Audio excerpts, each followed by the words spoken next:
local news week in review.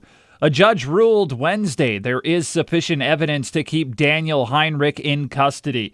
An overflow crowd turned out for Heinrich's court appearance in St. Paul earlier this week. The 52-year-old Annandale man is facing federal child pornography charges and has been identified as a person of interest in the Jacob Wetterling abduction. DNA also links Heinrich to the kidnapping and sexual assault of a Cold Spring boy in January of '89, but charges in that case cannot be filed due to the statute of limitations. The judge stated that the evidence provided creates, quote, a chilling context and gravity of danger to the community. The Swanville School District held a bond referendum election on Tuesday. The final vote was 484 yes votes, 124 no, for a total of 608 votes cast. With the passage of the referendum in Swanville, their superintendent Gene Harthen says the school district hopes to use the approximately $120,000 per year that the bond will give the district to help it come out of standard operating debt and begin hiring back some teaching positions that had previously been cut.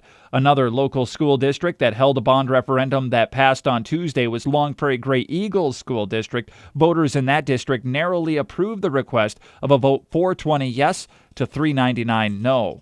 Meanwhile, almost 16,000 voters turned out Tuesday to vote on the largest referendum in the history of St. Cloud Public Schools.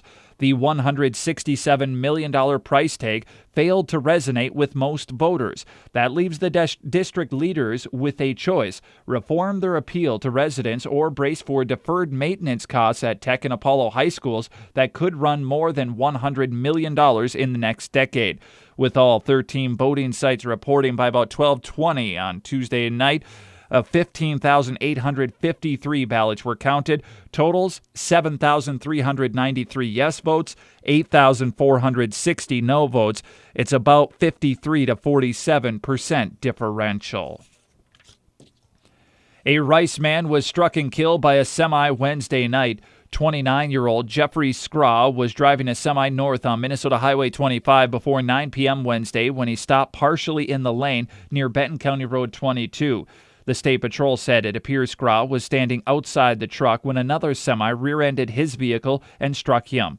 Scraw died at the scene. The driver of the other semi, 31-year-old Christopher Marzofka of Wisconsin, was taken to St. Cloud Hospital with non-life-threatening injuries. The Midwest Medical Examiner's Office Friday confirmed the human remains found in Douglas County Field is that of Laura Schwendeman. The cause and manner of death is still pending. Schwendeman was reported missing October 14th after leaving a gas station with a man. The remains were found a week ago Sunday in a township farmstead. Authorities did question a man about the disappearance, but at this time no arrests have been made. A Perham landlord who shot a tenant in September has taken a plea deal that calls for a 15-year prison sentence. 63-year-old Gerald Schulte is set to plead guilty to second-degree murder December 17th in Otter Tail County District Court. Schulte shot Mike Marcel Jr., who was living in a trail on Schulte's property. The two had a conversation after an eviction notice was planned on Marcel's trailer. When he turned to walk away, Schulte shot him. Marcel did survive. The Little Falls City Council met earlier this week, Monday night. At their meeting, there was an informational meeting and presentation led by Zoning Administrator Ben Olson on the new sign ordinance. On our online story for the Little Falls City Council meeting, you can see at fallsradio.com, there's a link in this point that you can click on for the proposed language of the sign ordinance. It is quite lengthy.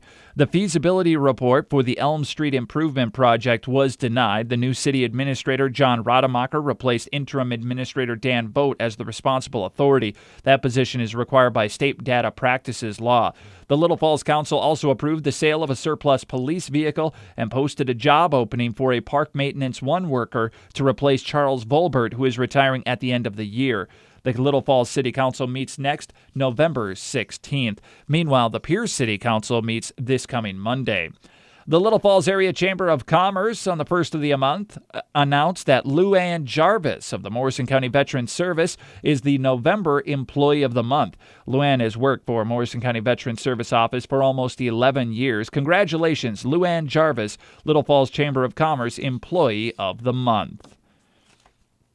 The Benton County Sheriff's Office has received reports of a check scam circulating through the area. This particular scam appears to be targeting senior citizens.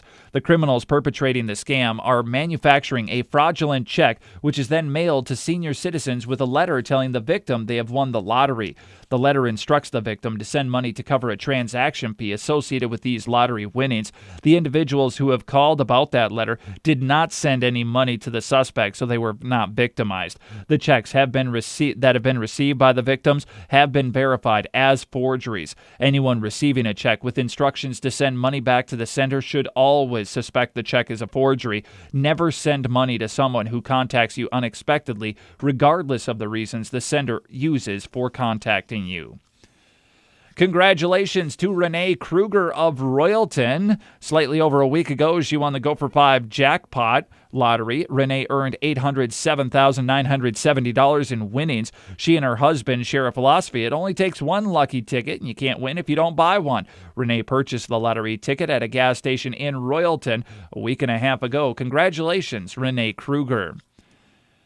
And there's going to be a gathering of interested people in starting an FFA alumni chapter in Royalton a week from today at 11 a.m. next Saturday. The meeting will be at the Egg Shop on the east side of the high school. There will be a hot dog lunch and snacks provided. Anyone interested in supporting the Egg education and FFA programs in Royalton High School are encouraged to attend next Saturday.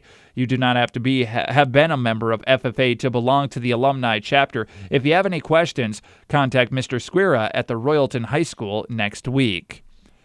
And the annual Thanksgiving meal in Little Falls will be Thanksgiving Day, 11 a.m. to 1 p.m. at the Little Falls Community High School Commons area. Volunteers are still needed. Contact Tim for more information, 632-2540. That completes this week's Local News Week in Review.